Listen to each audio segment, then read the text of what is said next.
So hello students, मैं आपका English teacher Krishnakant Raikwar हाजिर हूँ टेंस का एक और मज़ेदार धमाकेदार वीडियो लेकर। इस लेक्चर में हम कोशिश करेंगे कि आपको काफ़ी सारे कॉन्सेप्ट्स क्लियर करा सकें। अगर आपने अभी तक हमारी पिछली वीडियोस नहीं देखी हैं तो कमेंट बॉक्स में जाकर आप देख सकते हैं। इसका लिंक मैंने डिस्क्रिप्शन बॉक्स में दे रखा है। तो फ्रेंड्स, जैसा कि आप जानते हैं, आप कमेंट बॉक्स में जाकर के वहाँ सारे वीडियोस देख सकते हैं, इसका बेस मजबूत कर सकते हैं। यदि आप हमारे चैनल पर पहली बार आए हैं तो चैनल को लाइक, शेयर और सब्सक्राइब अवश्य करें।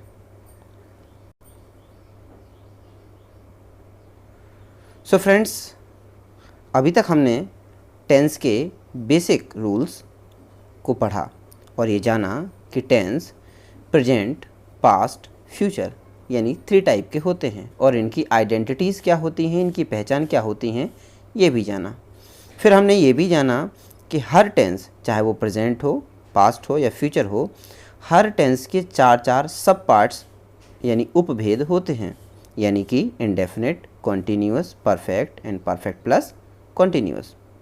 उसके बाद हमने जाना कि हर एक सेंटेंस का सब पार्ट, यानी कि जैसे प्रेजेंट की बात मैं करूं तो प्रेजेंट हो या पास्ट हो या फ्यूचर हो, का पहला पार्ट यानी इंडेफिनिट या कॉन्टीन्यूअस या परफेक्ट प्लस कॉन्टीन्यूअस, सभी पार्ट्स 6 टाइप के सेंटेंस बनाते हैं, यानी simple, negative, interrogative, interrogative plus negative, double interrogative और double interrogative plus negative.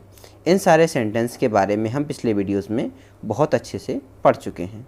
Simple को कई नामों से जाना जाता है, जैसे अफर्मेटिव, असर्टिव, पॉजिटिव, स्टेटमेंटेटिव और डिक्लेरेटिव सेंटेंस भी कहते हैं। ये आप सभी बहुत अच्छे से पिछले वीडियोस में सीख चुके हैं। इस वीडियो लेक्चर में हम इसके आगे बात करेंगे। तो मिला जुला कर हम ये कह सकते हैं कि हमने TKS यानी टेंस, काइंड और सेंटेंस के रूल्स को पहचाना और उसको यूज़ करना सीखा। अब हम हेल्पिंग वर्ब और मेन वर्ब को भी जाना। उसके बाद के वीडियोस लेक्चर में हमने हेल्पिंग वर्ब और मेन वर्ब को भी जाना कि हेल्पिंग वर्ब और मेन वर्ब क्या होती हैं। जैसे यहाँ पर आप देख पा रहे होंगे कि do, does, is, are, am, ये सभी क्या हैं? प्रेजेंट की हेल्पिंग वर्ब्स हैं, तो इन्हें हेल्पिंग वर्ब बोलते हैं। और first form, second form, third form, fourth form, fifth form, ये फिफ्थ फॉर्म क्या है? एस या ईएस वाले रूल्स को फिफ्थ फॉर्म भी कहते हैं। ये हमारी मेन वर्ब्स होती हैं। इसके बारे में हमने डिटेल में पिछले वीडियोस में जाना है ना। तो फिर बात आती है सेंटेंस फॉर्मेशन की, है ना दोस्तों। तो सेंटेंस फॉर्मेशन के बारे में हमने देखा कि क्या देखा? हमने जाना कि जो कुछ भी हम मुंह से बोल सकते हैं या वो सारे सेंटेंस जो भी हम मुंह से बोलते हैं या किसी के मुंह से बोलते हुए सुनते हैं, उन सभी को इंग्लिश में सेंटेंस कहते हैं और उन सब को बनाना पॉसिबल है। जैसे मान लीजिए हम अपनी नेटिव भाषा में बोलते हैं और भाई कैसा है, तो उसकी इंग्लिश बोल सकते हैं हे बडी, हाउ आर यू, है ना। तो इसका ये फॉर्मेशन बनता है। आप सभी भली भांति रोज़ टीवीज़ में, शोज़ में और सीरियल्स में देखते होंगे। इसके बाद बात आती है हमारे अगले स्लाइड की।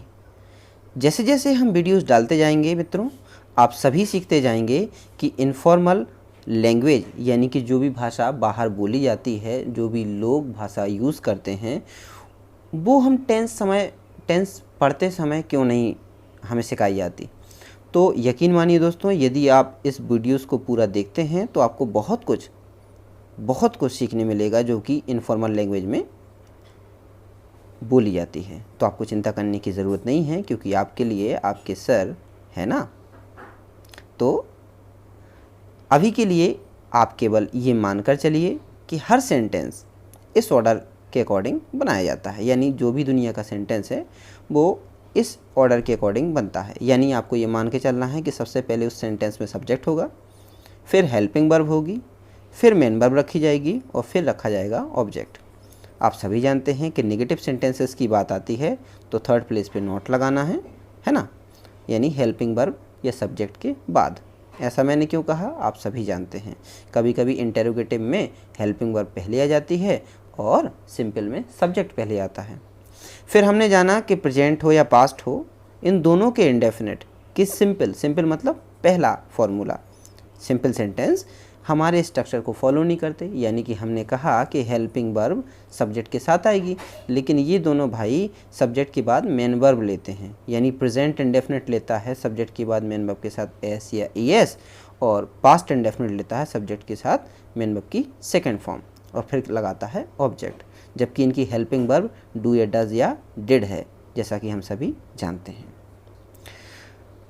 अब जब आप नोट्स बनाना जान चुके हैं तो अब आप ये भी जान लीजिए कि इसे अरेंज कैसे करते हैं। मेरा कहने का मतलब ये है कि जैसे मान लीजिए आप हेडिंग डाल लीजिए कॉपी में प्रेजेंट इंडेफिनिट, कैसे बनाएंगे आप सभी जानते हैं। पहचान क्या है, मुख्य क्रिया यानी कि मेन वर्ब के एंड लेटर्स क्या होंगे, बड़ा ता, ती, ते के साथ है, हु, हैं आएगा, और हेल्पिंग वर्ब के रूप में डू या डज, और मेन वर्ब के रूप में फर्स्ट फॉर्म हम यूज़ करते हैं। ऐसा आप पिछली वीडियोस में पढ़ चुके हैं। यदि इतनी इन्फॉर्मेशन आपको है तो उसके बाद चलते हैं स्ट्रक्चर बनाने की ओर। जब हम स्ट्रक्चर बनाने के लिए आते हैं तो हमारे पास 6 टाइप के स्ट्रक्चर आते हैं, जिसमें simple, negative, interrogative, interrogative plus negative, dual interrogative, dual interrogative plus negative, और ये 6 टाइप के सेंटेंस होते हैं। इनकी फॉर्मेशन कैसे होती है ये भी आप भली भांति जानते हैं, यानी कि सब्जेक्ट जो होगा वो तुरंत हेल्पिंग वर्ब के साथ आएगा, लेकिन सिंपल में ऐसा नहीं होता है ना दोस्तों। तो इसके बाद आपको क्या करना है, ये सारे फॉर्मेशन सीखने के बाद यहाँ ध्यान देने वाली बात ये है कि यदि कोई यूनिवर्सल ट्रूथ, जब हम सेंटेंस बनाना स्टार्ट करते हैं ना, तो कोई यूनिवर्सल ट्रूथ जो होता है जिसे दुनिया जानती है, वो क्या करता है कि प्रेजेंट की आदत, जो प्रेजेंट में आदत है किसी की या यूनिवर्सल ट्रूथ है या कोई क्रिया व्यक्त करने वाले सेंटेंस भी प्रेजेंट इंडेफिनिट के ही कहलाते हैं। मेरा कहने का मतलब है कि यदि उस सेंटेंस के एंड में बड़ा ता, बड़ी ती या ते के साथ है, हु, हैं नहीं भी आता है, तब भी आपको ये देखना है कि यदि उसमें यूनिवर्सल ट्रूथ दर्शाया जा रहा है या प्रेजेंट की आदत या हमेशा होने वाली क्रिया जो होती ही है ऐसा कुछ बताया जा रहा है, तो ऐसे सेंटेंस भी प्रेजेंट इंडेफिनिट के कहलाएंगे। वरना आप कहेंगे सर इस टाइप के सेंटेंस में तो बड़ा ता, ती, ती आता ही नहीं है, ये प्रेजेंट इंडेफिनिट के कैसे कहलाएंगे। तो आप आगे की स्लाइड में बहुत अच्छे से सीख पाएंगे, है ना। ज़रा इन एग्जाम्पल्स को आप देखिए। मैं आपसे सहमत हूँ, आई अग्री विथ यू। हमें आपकी ज़रूरत है, वी नीड योर हेल्प। मुझे आशा है, आई होप। उसमें आत्मविश्वास की कमी है या अभाव है, लिखेंगे ही लैक्स सेल्फ कॉन्फिडेंस। इन सारे सेंटेंसेस को आप गौर से देखेंगे तो आपने देखा इसमें बड़ा ता, बड़ी ती या ते नहीं है, लेकिन ये हमारे उस रूल्स को फॉलो कर रही है जिसमें हमने आपको बताया है कि यूनिवर्सल ट्रूथ है ना, या कोई ऐसी चीज़ जो हमेशा से होती आ रही है, ऐसी वर्ब दर्शाई जा रही है, तो ये भी प्रेजेंट इंडेफिनिट के कहलाएंगे, है ना। आशा करता हूँ आपको ये मेरी बात समझ में आई होगी। ठीक है, अब चलते हैं हम अपनी नेक्स्ट स्लाइड की ओर। मुझे अंदाज़ा है कि वह यहाँ फिर नहीं आएगा। इस सेंटेंस को आप गौर से देखिए। I guess that he will not come here again. मुझे आपकी सलाह चाहिए, आई वॉन्ट योर एडवाइस। मुझे 100 रुपये देने हैं, मुझे उसे 100 रुपये देने हैं। उसे मुझे 100 रुपये देने हैं, माफ़ कीजिएगा, उसे मुझे 100 रुपये देने हैं। ही ओज मी ₹100। इस तरह से इनका ट्रांसफॉर्मेशन इंग्लिश में किया जाएगा। अब यहाँ देखने वाली बात यह है कि अभी आप तीनों सेंटेंसेस को देखें तो यहाँ पर 2 सेंटेंसेस का कॉम्बिनेशन है, जिसमें पहला सेंटेंस है मुझे अंदाज़ा है, फिर लिखा है कि, वह यहाँ फिर नहीं आएगा। आपको ये दिख रहा होगा पीछे वाला सेंटेंस, वह यहाँ फिर नहीं आएगा, ये फ्यूचर इंडेफिनिट की ओर इशारा कर रहा है, और मुझे अंदाज़ा है ये प्रेजेंट इंडेफिनिट की ओर। तो देखिए 2 सेंटेंसेस, आई गैस। अब आई के बाद गैस लगा हुआ है, ये आप समझ पा रहे होंगे, गैस का मतलब अंदाज़ा है ना, पता करना। तो गैस के साथ एस या ई एस नहीं लगा क्योंकि सब्जेक्ट कैसा है, प्लूरल है, यानी बहुवचन है, और बहुवचन के साथ मुख्य क्रिया में एस या ई एस नहीं लगता। आप पिछले वीडियोस में बहुत अच्छे से जान पा रहे होंगे। की के लिए यहाँ पे हमने एक दैट वर्ड यूज़ किया है। अब ये दैट क्या होता है, फिलहाल इतना समझ लीजिए कि दैट एक रिलेटिव क्लॉज की तरह यहाँ यूज़ हो रहा है। जैसे जैसे वीडियोस आप देखते जाएंगे आपको सारे क्लॉजेस के बारे में हम डीपली जानकारी देते जाएंगे। तो हाँ, यहाँ पे हमने दैट से इसे जोड़ा है और ही will not come here again, ये फ्यूचर का सेंटेंस बना दिया और 2 सेंटेंसेस को बना करके हमने जोड़ दिया, है ना। तो सेंटेंस ऐसे भी होते हैं। मुझे आपकी सलाह चाहिए, लग रहा होगा कि ये सेंटेंस मस्ट या शुड या ऑट टू में बनना चाहिए, लेकिन नहीं, ये सेंटेंस बनेगा प्रेजेंट इंडेफिनिट में। आई वॉन्ट योर हेल्प, आई के साथ वॉन्ट लगाया गया है और आप सभी जानते हैं कि वॉन्ट फर्स्ट फॉर्म है, फर्स्ट फॉर्म प्लूरल के साथ ही लगती है। उसे मुझे 100 रुपये देने हैं, किसी को रुपये देना ओज कहलाता है, यानी ऋण चुकाना, है ना। ये बात आपको ध्यान में रखनी है। अब चलते हैं हम अपनी नेक्स्ट स्लाइड की ओर। तो होता क्या है दोस्तों, कुछ सेंटेंस और देख लीजिए। जैसे यहाँ पे लिखा है हम आपके दुख में सहभागी हैं, वी शेयर योर सॉरो। आप यहाँ पर इन एक प्रीपोजिशन है, इसका भी यूज़ कर सकते हैं, ये आपके पास ऑप्शनल है, चाहें तो करें, ना करें तो भी चलेगा। मुझे आपके पिता से मिलने की इच्छा है, ये सेंटेंस भी प्रेजेंट इंडेफिनिट का, I want to meet your father. उसे मधुमेह की तकलीफ़ है, यानी बीमारी है, ही सफ़र्स फ्रॉम डायबिटीज़। अब यहाँ पर देखने वाली बात यह है दोस्तों कि जब कभी भी किसी बीमारी का नाम आए, है ना, तो आपको क्या लगाना है, फ्रॉम लगाना है। और यदि किसी बीमारी से तकलीफ़ है या कमी है तो आपको फ्रॉम लगाना है, और किसी बीमारी से मौत हो जाती है तो आपको ऑफ लगाना है। इस बात का आपको ध्यान रखना है। आगे जब हम आपको प्रीपोजिशन पढ़ाएंगे तो आपको समझ में आ जाएगा। मुझे यह पता है, आई नो दिस। अब यहाँ पे पता एक क्या है, एड्रेस है ना, या मालूम होना, नो होना, जानना, ये क्या है कि मेन वर्ब है। ये पता वो वाला नहीं है जो किसी का एड्रेस हो। तो इस बात को ध्यान रखिएगा, ये मेन वर्ब है, तो आई नो दिस। ठीक है दोस्तों, इसके बाद चलते हैं हम अपनी नेक्स्ट स्लाइड की ओर। यहाँ पर नोट देने वाली बात यह है कि विस्मय यानी कि किसी सेंटेंस में एक्सक्लेमेशन दर्शाया जा रहा हो, तो ऐसे सेंटेंस जिनमें एक्सक्लेमेशन के तौर पे when, until, as soon as, after, before इन वर्ड्स का यूज़ किया हो, तो इसके बाद फ्यूचर इंडेफिनिट आइडेंटिटी शो हो रही हो। मतलब कोई सेंटेंस ऐसा है जिसमें when, until, as soon as, after या बिफोर ऐसे वर्ड का यूज़ हो रहा है। अब व्हेन का मतलब क्या होता है, तब या जब। अनटिल का मतलब क्या होता है, जब तक ना। एज सून एज का मतलब होता है जैसे ही। आफ्टर का मतलब होता है बाद में। बिफोर का मतलब के पहले, है ना। के बाद मतलब इस शब्दों के बाद यदि फ्यूचर इंडेफिनिट का अगला सेंटेंस जुड़ा हुआ है या आइडेंटिटी शो हो रही हो तो आप उसे प्रेजेंट इंडेफिनिट के अकॉर्डिंग ही बनाएंगे। नीचे के एग्जाम्पल से आप समझने की कोशिश कीजिए। जैसे उसके आते ही हम निकल जाएंगे। अब इस सेंटेंस को देखिए दोस्तों, उसके आते ही हम निकल जाएंगे मतलब उसके आते ही, आते मतलब प्रेजेंट इंडेफिनिट, हम निकल जाएंगे ये क्या है, फ्यूचर इंडेफिनिट। तो हम लास्ट वाला सेंटेंस पहले बनाएंगे, लिखेंगे we will leave as soon as he possible. आते ही का मतलब क्या है, जैसे ही वो आता है हम निकल जाएंगे, है ना। तो we will leave as soon as he comes. अब ही कम्स क्या है, यहाँ पे प्रेजेंट इंडेफिनिट की ओर रिप्रेजेंट कर रहा है कि सिंगुलर पर्सन है तो मुख्य क्रिया में एस या ई एस लगाया। अब एस या ई एस कहाँ लगता है, पिछले वीडियोस में आप बहुत अच्छे से सीख चुके हैं। ठीक है दोस्तों, वह पूछेगा तब मैं उसके बारे में बताऊंगा। यहाँ पे एक सेंटेंस है कि वह पूछेगा तब मैं उसके बारे में बताऊंगा। अब देखिए दोनों सेंटेंस यहाँ फ्यूचर की ओर बात कर रहे हैं, तो ऐसे सेंटेंस भी प्रेजेंट में बनेंगे। आई विल टेल हिम, ये प्रेजेंट इंडेफिनिट है। अबाउट दिस, उसके बारे में, मैं उसके बारे में बताऊंगा। I will tell him when he asks. अब देखिए व्हेन से जुड़ा है, व्हेन का मतलब तब या जब, व्हेन ही आस्क। अगला एग्जाम्पल देखिए, उसके पूछने तक मैं इसके बारे में नहीं बताऊंगा। मतलब वो जब तक मुझसे नहीं पूछेगा मैं उसके बारे में नहीं बताऊंगा।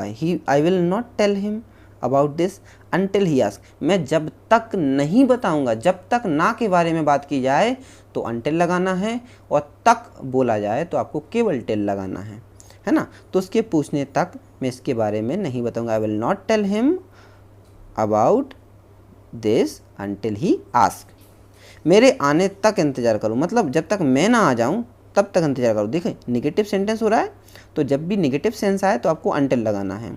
वेट अनटिल आई कम, बस के आने तक मैं आपके साथ रुकूंगा, यानी बस के आने तक मैं आपके साथ रुकूंगा, मतलब जब तक बस नहीं आ जाती, देखिए फिर नेगेटिव है ना, तो बस के आने तक मैं आपके साथ रुकूंगा। I will stay with you until the bus come, या टिल द बस कम भी लगाना यहाँ पर उपयुक्त होगा, यानी आप टिल का भी यूज़ कर सकते हैं। अभी आपको टिल ये अनटिल में थोड़ा सा डाउट यदि हो तो आगे के वीडियोस में जब मैं टिल अनटिल के बारे में बताऊंगा, आपको प्रीपोजिशंस के बारे में बताऊंगा, तो बहुत सारे कॉन्सेप्ट आपके क्लियर हो जाएंगे।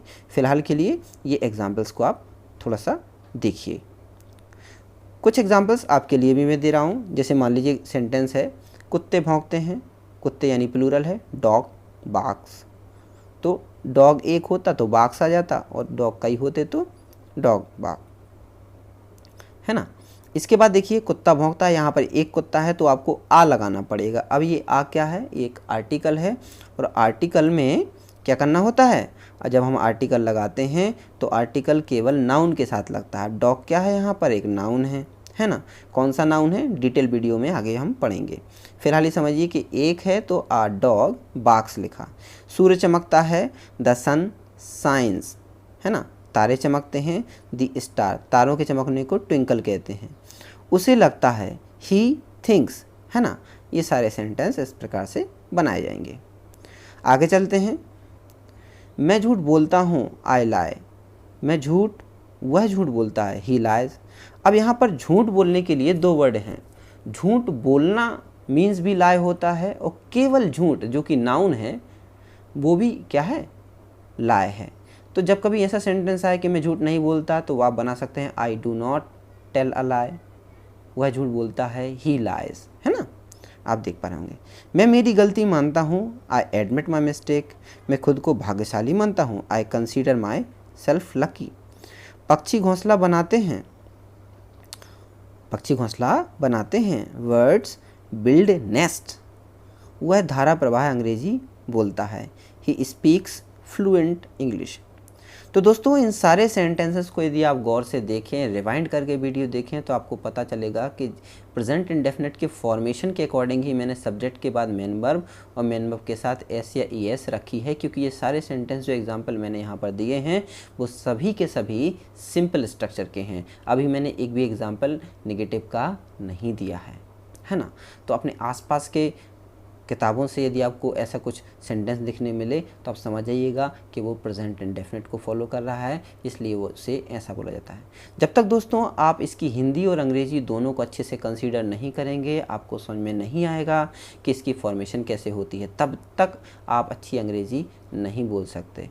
तो दोस्तों ये वीडियो आपको कैसा लगा, प्लीज़ हमें कमेंट बॉक्स में लिखकर ज़रूर बताइएगा। अच्छा लगा हो तो प्लीज़ अपने दोस्तों के साथ भी एक्सपीरियंस को शेयर कीजिएगा। फिर मिलते हैं एक नए वीडियो के साथ। आपका कॉन्सेप्ट और मजबूत करने के लिए मैं के सर आप सभी का अपने चैनल पर बहुत बहुत आभार करता हूँ। धन्यवाद।